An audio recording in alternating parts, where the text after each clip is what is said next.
Welcome back to the channel, everyone. David Bronshinkle here, and it's been a while, way longer since I really wanted since I last posted a video. It's probably been about a month or so now. Well, not 2 months, but it's getting close there. And the reason for that is because of the projects that I've been doing for the boat. I've been doing a bunch of upgrades, some repairs and whatnot that have just taken me way longer than I anticipated. The main one was a trailer. We're going to have that video out here pretty soon, but that's the main delay. I've been working on the trailer forever, it seems like, and because I just kept running into a wall at every little point. There was always something that I needed to do a little bit more of, or I wasn't expecting to run into this situation. But we got that project pretty much wrapped up. We got a little bit more, but we'll get to that video eventually. What we're going to do today is we're going to do a little upgrade on the bow panel of my 2000 Ranger 520. Now, as the older Ranger guys know, that these vinyl panels are they're hard to find. Mine's in pretty decent shape yet, but it's old, it's outdated. It's expected. This isn't the worst one I've seen. I know there's guys that are looking for this particular piece because there's this pretty much garbage and junk. But I'm going to show those guys how to get in cheap. Now, yes, you can go to, I think Scott Ashmore might make this piece that we're going to be making, but because I'm a do-it-yourselfer and I like to save money, we're going to do it ourselves because, well, I also got the material on hand to do this. So let's jump into it. So the first thing we gotta do is obviously take all the screws and whatnot and remove the electrical, and then we're left with this. So what we're going to probably end up doing is making just one plate right here that covers this hole, and then we'll make a second plate for the trolling motor plug and wire plug, or the wires that go out for the transducers and whatnot onto the Ultrix here. And to do that, we'll just make I'll take some cardboard here and trace out and cut a template, and then we'll get to the material, which I will show you here. As you can see, I got this, I believe I got this at Menards. It's just like it was a 4x8, 4x12 sheet of HPDE plastic. I've had this laying around for a while because I used it on the trailer a few years ago to make some new inner fenders. But we got some left over, so we are going to use this material. This stuff comes in variable thicknesses. I believe the stuff I got here is 1/4 inch, which for the panels that we're using should be more than thick enough. So we'll get the template cut out and then we'll trace it out here. And as you can see, now that we got our template cut out, we'll just quickly view this. All right, make sure we don't have to trim it up, but yeah, I think that'll look good. We'll do the same for the trolling motor plug and go from there. We'll get it traced out and start cutting. All right, so we got our panel traced out. Now all we just gotta do is go through with the jigsaw, cut it out, and then we can go on to make a few adjustments with sanding with an angle grinder or a belt sander. And then I got the other piece up here that all traced out, marked out. I'm just trying to save material for future use if I ever need to use this again. So we'll just go down here and we'll start cutting it out here.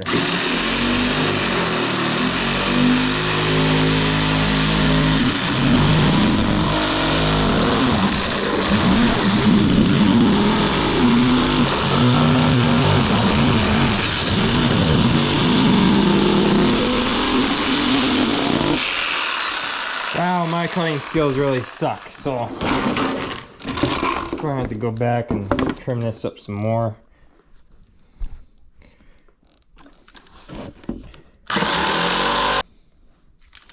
We'll go see if we need to make any adjustments. It looks pretty good. Lays pretty flat. Yeah, I think we got it on the first try. That's sweet. Looks like we could just sand this edge here down, make it a little bit more straight. But otherwise, yeah, I'm happy with that. So we'll go get the other piece cut quick and come back and shave this up a little bit. So this is what we got so far. I think it's going to look really kind of good. So now to make this not the, all scratched up or the textured spot and kind of stupid, we're going to wrap this in some carbon fiber vinyl. And it's really easy to apply. We're just gonna scuff this up a little bit. Maybe put down some spray adhesive from 3M just for some extra security. Even though the carbon fiber vinyl has its own adhesive on the back, I just want something a little bit more sticky or tacky. So we'll go ahead and do that. And then you're asking me, well, what am I going to do about these holes that are on the old one? Well, we're going to be replacing the old switch, these old switches. I believe the trim and tilt ones actually stick, so that's why I stopped using them. And we're going to go to toggle switches, which I ordered off of Amazon, which we'll cut out and we'll apply there. But some people, there's a couple different ways of doing this. You could cut out all your holes first and then lay down the vinyl lay down the vinyl and then cut it with which is probably the smart thing to do.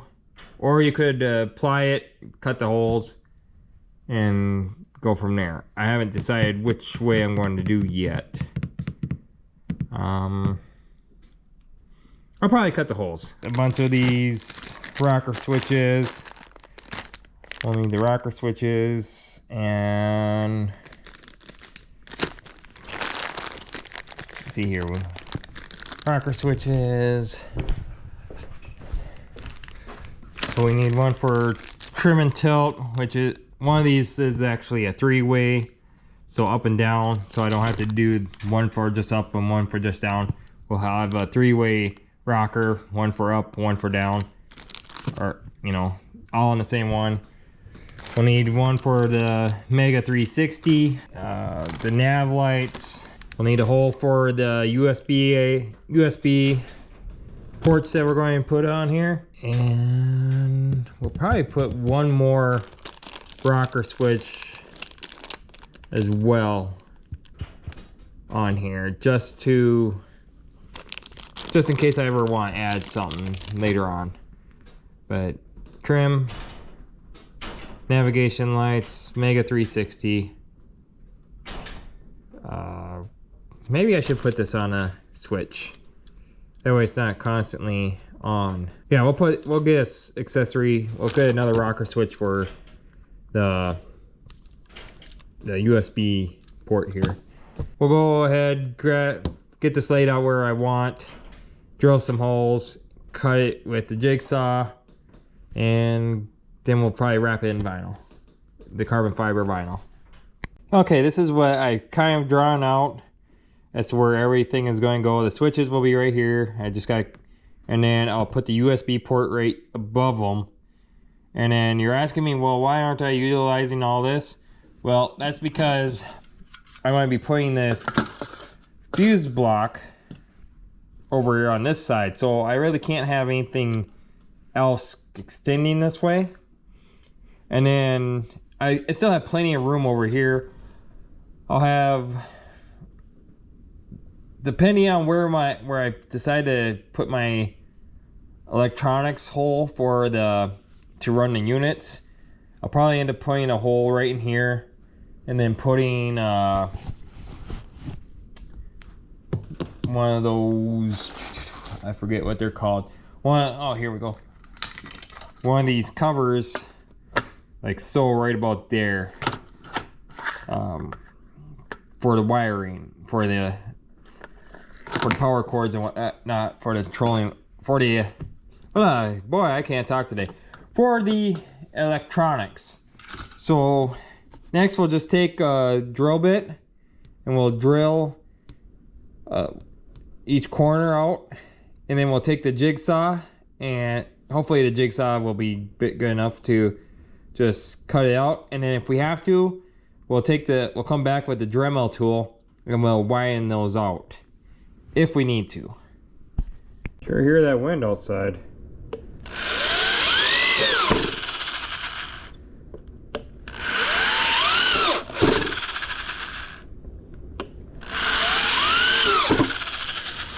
Then we'll just come back in with the jigsaw here real quick.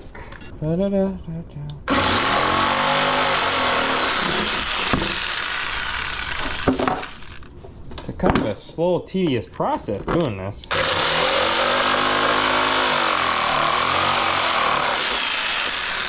But you don't want to mess up and go too big, or otherwise you gotta, yeah, we'll have to go back through with the Dremel tool and clean this up. But I'll cut the rest of these holes out, and then we'll go from there. We'll get the die grinder or the Dremel tool, clean it up, and then we'll see how we are for fitment wise.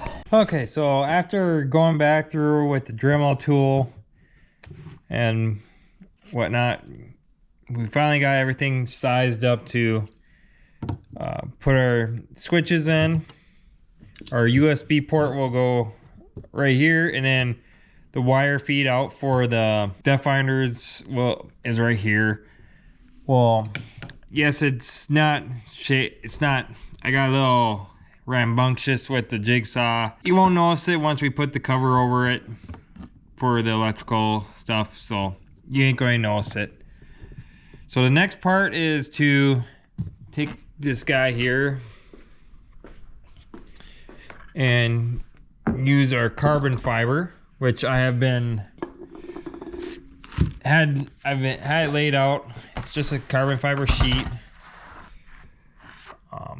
You don't have to worry too much about this. This will get smoothed out when we do have it all cut out. So what we're going to want to do is just lay it out here, and then we'll trace it and cut it out from here. There is a pen. So with our pen, we're just going to go ahead, make sure this is all nice and lined up, and if I can, I will try to use it, save as much material as I can, because you just never know.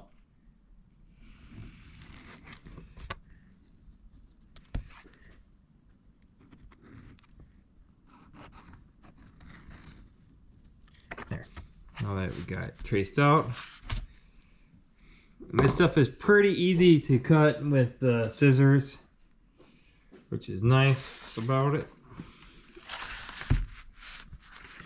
So we'll just go ahead and cut it out.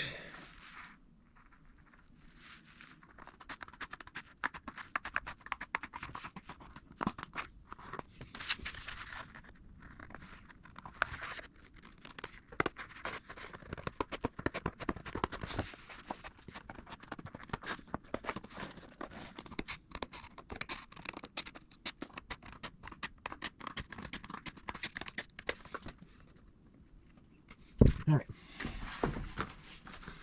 Then what we'll do is we'll take some rubbing alcohol and a paper towel, wipe down the surface, get it all nice and clean.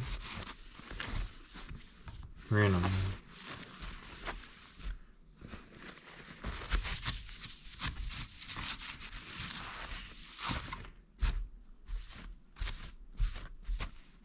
There we go. And what we'll do is we'll quickly spray this with some 3M Super 77 adhesive. Even though that this carbon fiber vinyl has adhesive backing to it, I still like using this whenever I can, just to give it a surer bond. So we'll obviously not do this over the boat carpet, and try not to go super overboard with the. So we'll just let it sit until it gets super tacky like this. All right, and we'll just try to get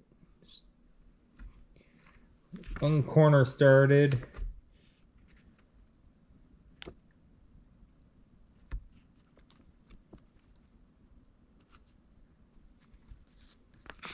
And we'll just slowly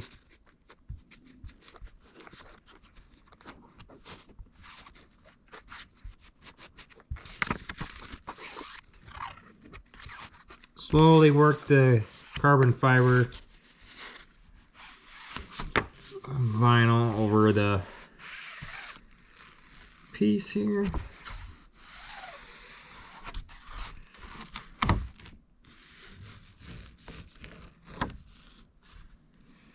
And I just use my fingers to work out any air bubbles.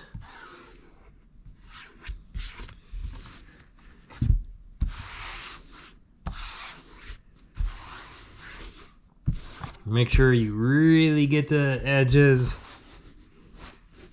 as with anything that you're adhering to, because that's where it's going. If it ever starts peeling, it's going to start at the edges. So that's where I just like to make sure that I put extra pressure on.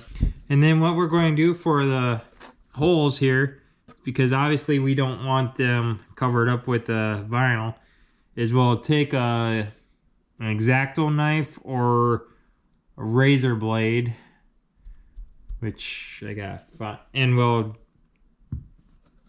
you can kind of, hopefully you can see it on camera, but you can see, yeah, there you can see it. We'll just cut along the edges here, trim it all up real nice, and then it's ready to get stuck on. So like I said, it's kind of X-Acto knife or a good sharp box cutter you can get out. Don't need to get it perfect, because the switches will hang out, will press down and hide all the stuff that we don't get cleaned up very good. Same thing when we get to the circle stuff. Everything will just get hidden real nice and neat. So I'm going to go ahead and finish cutting out these last few holes here, and then we'll start installing the switches. Okay, so now we got all of our switches and whatnot in, the USB port as well, the wire cover for the electronic power wires and transducers, etc.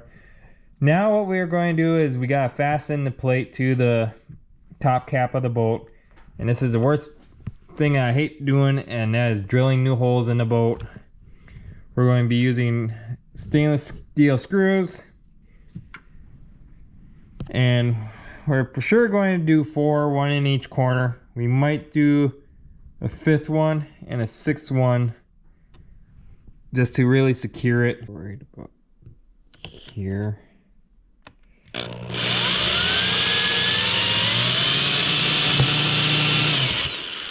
Once you get through the plastic here, now when you're drilling fiberglass, when you don't just want to drill straight into it, otherwise you're going to crack the gel coat and cause stress cracks and whatnot. What you're going to want to do is put your drill in the reverse, put a little pressure, you can see that it's getting through, and then once you're down through the clear and through the gel, you can go ahead, put it back and forward, and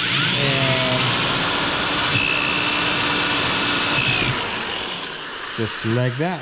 Well, it took a couple extra days, but we got her done. And this is how the bow of the boat looks now with the new mounts and the new bow plate.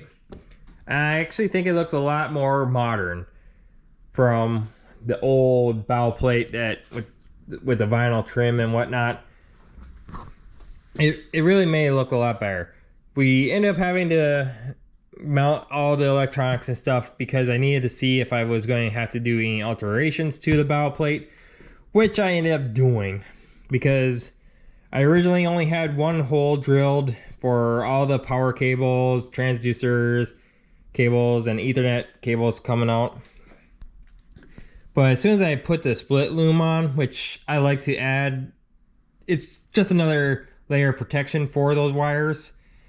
I wasn't able to fit all that stuff going through one hole. So I ended up drilling another hole, ordering another vent cover. No big deal. I also found out that there was actually going to be a gap underneath this bow plate, which would allow water and dust. You know, if we speared a wave, wire was going to get underneath here, go and cause moisture issues, which we do not need in a boat at all. So I ended up going to Walmart, buying some weather stripping material, and cut it to length, adhered it to it, and we should be good on that front. Otherwise, yeah, we got our trim and tilt, our navigation lights, the Sasquatch sticker guy. He's for the cutoff power switch for the 360, and then the USB socket is on a cutoff switch as well. That way I'm not constantly draining power by having that little light on. Turn that off, it goes away. We now no longer have power to it. So coming over to the trolling motor side, I don't know how well this is going to show up on camera because there's a lot of junk in the way. You really can't see it, but again, vent cover, trolling motor plug. And the added benefit is now if I want to get to my bow cover, I no longer have to remove these screws right here. Unlike the old bow plate cover where the trim, had to go all the way over here and undo all this and then try to squeeze your hand underneath the bow plate and whatnot. So that was kind of nice. We got that going. So yeah, I'm excited. We got one other major project to do on the boat before I'm absolutely done, ready to go. And I plan on ripping out the carpet and putting C-deck type material on here. I just hate having wet carpet. So that's the last project that we need to do. I got some editing to do on the work that we did on the trailer that I gotta do yet, and we'll get that video up to you guys. But yeah, if you guys want to make your own bow plates for your old Rangers, because you can't find those bow plates with the vinyl trim anymore, hopefully we'll get out here pretty soon. Hoping that tomorrow the wind might die down. Doubt it, but we'll get the boat out and start playing with some of this stuff for you guys. Till then, take her easy.